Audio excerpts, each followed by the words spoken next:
नमस्कार दोस्तों, मैं दीपक शुक्ला आपका स्वागत करता हूं आपके अपने YouTube channel A to Z banking information पर। दोस्तों, आज के वीडियो में हम बात करेंगे कि आपको वर्ष 2022 में यानी इस वर्ष में 1 बीघा खेत पर आपको अधिकतम कितना KCC लोन मिल सकता है। दोस्तों, वीडियो में आगे बढ़ें और आप लोगों को इस पूरे विषय पर विस्तार से जानकारी दें, उससे पहले आप सभी लोगों से मेरी एक छोटी सी रिक्वेस्ट है कि अगर अभी तक आपने हमारे चैनल को सब्सक्राइब नहीं किया है तो प्लीज़ सब्सक्राइब कर लीजिएगा, साथ ही साथ बेल आइकन भी प्रेस कर लीजिएगा ताकि इस तरह के वीडियो के नोटिफिकेशन आपको मिलते रहें। चलिए शुरू करते हैं। दोस्तों, सबसे पहले आप सभी को यह जानना बहुत ही आवश्यक है कि KCC का जो लोन होता है वो आपकी जमीन की वैल्यू पर नहीं मिलता है। KCC का लोन आपकी फसलों की लागत के आधार पर ही आपको दिया जाता है।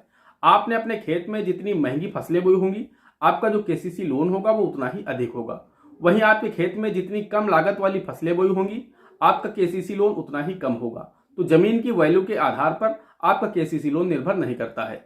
आपका KCC लोन आपके KCC की लिमिट आपकी फसलों पर निर्भर करती है कि आपने अपने खेत में पिछले वर्ष कौन सी फसलें बोई थी और इस वर्ष आपने अपने खेत में कौन सी फसलें बोई हैं। उन फसलों की लागत कम है या फिर ज़्यादा है।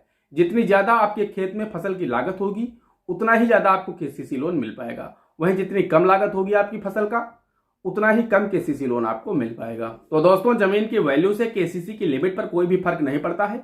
आपकी जमीन चाहे जितनी अच्छी हो, आपकी जमीन चाहे बस्ती के नज़दीक हो या फिर आपकी जमीन प्लाटिंग एरिया में हो या फिर आपकी जमीन सड़क के नज़दीक हो, इनसे कोई भी फर्क नहीं पड़ता है। अगर आप अपनी उस जमीन पर KCC बनवाते हैं तो जमीन की वैल्यू चाहे जितनी हो, चाहे उसकी कीमत 50 लाख रुपए बीघे हो या फिर 5 लाख रुपए बीघे हो, इससे कोई भी फर्क नहीं पड़ता है।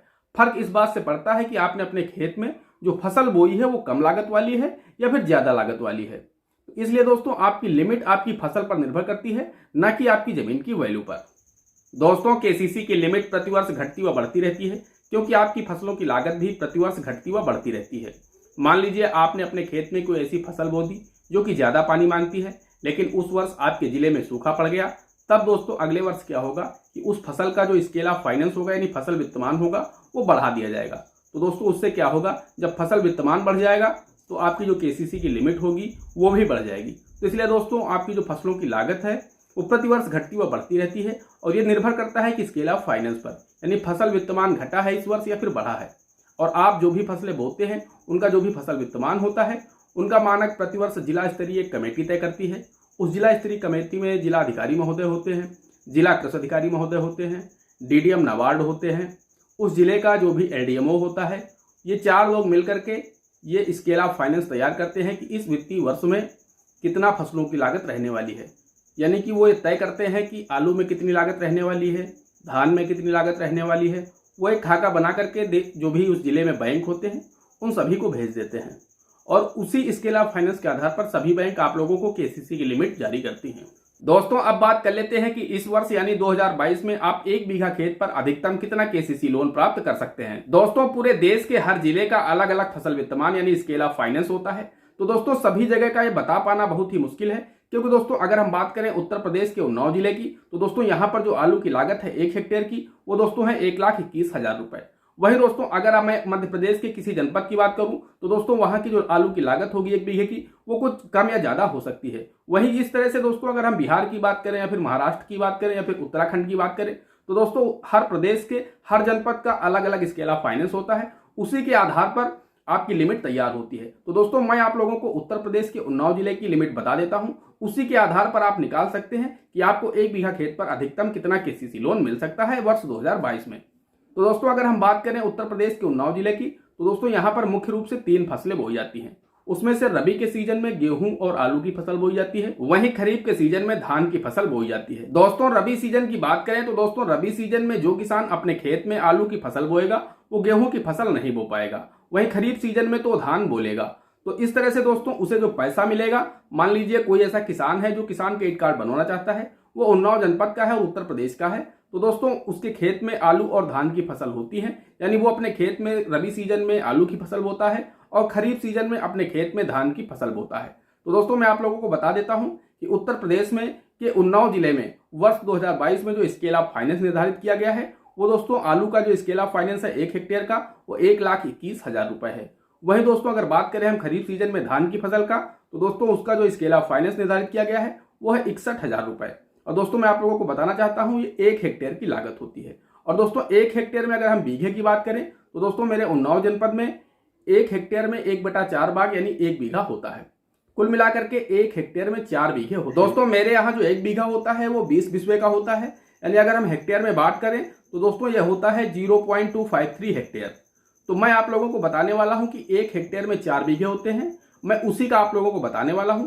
अगर आपके यहाँ पे बिस्वे के आधार पे आपका बीघा छोटा या बड़ा होता है तो आप उस हिसाब से देख लीजिएगा। मैं आप लोगों को जो बताने वाला हूं वो 1 हेक्टेयर का 1/4 भाग होता है, तो उस पर मैं आप लोगों को बताने वाला हूं कि उस पर आपको कितना केसीसी लोन मिल सकता है। और दोस्तों 20 बिस्वे का मेरे यहाँ बीघा होता है, तो इसलिए मैं आप लोगों को 1 बीघे का बताने वाला हूं।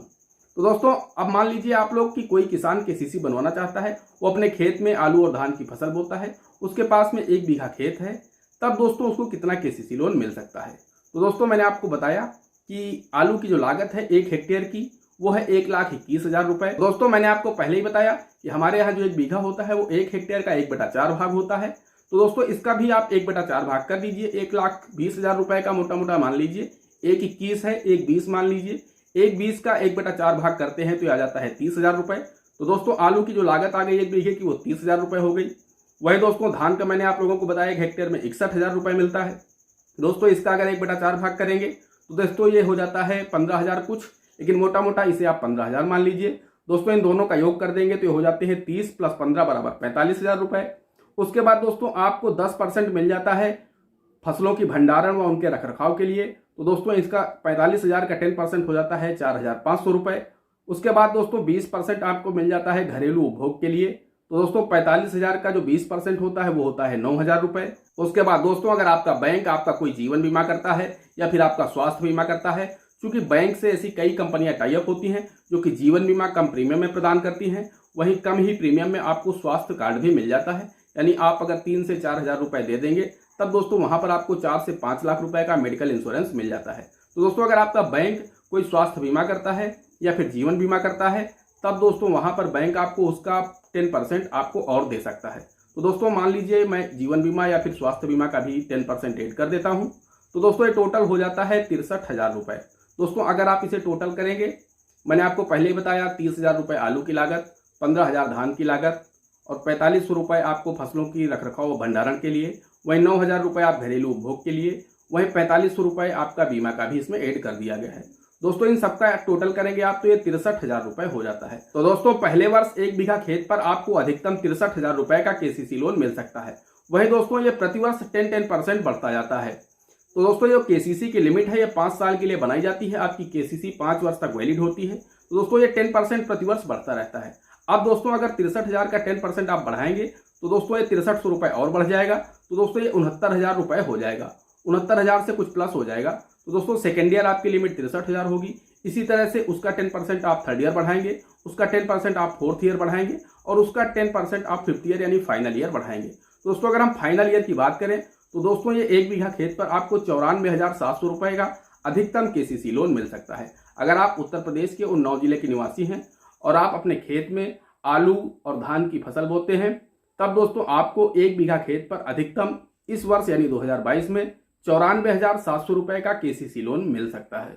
दोस्तों सभी जगह की केसीसी की लिमिट बता पाना बहुत ही मुश्किल है। अगर दोस्तों आप लोग जानना चाहते हैं कि हमारे जनपद में हमको कितना केसीसी लोन मिल सकता है 1 बीघा जमीन पर, तब दोस्तों मैं आप लोगों से बताना चाहता हूं कि आप लोग अपने बैंक जाकर के, आपका जो भी नजदीक बैंक हो वहां पर जाइए, आप उनसे स्केल ऑफ फाइनेंस यानी फसल वित्तमान का एक फॉर्मेट ले लीजिए या फिर उसकी फोटो खींच लीजिए। और आप अगर जानना चाहते हैं कि कितना मिल सकता है तो दोस्तों वो फॉर्मेट हमें आप व्हाट्सअप कर दीजिए या फिर आप इंस्टाग्राम पर भेज दीजिए। साथ ही दोस्तों आप लोगों को अपनी फसलों का नाम बताना होगा कि आपने अपने खेत में कौन कौन सी फसल बो रखी है। अगर आप मुझे फसलों का नाम व अपने जिले का स्केल ऑफ फाइनेंस दे देंगे तो दोस्तों मैं आप लोगों को लिमिट निकाल करके दे दूंगा कि आपको 1 बीघा खेत पर अधिकतम कितना केसीसी लोन मिल सकता है आपके जनपद में।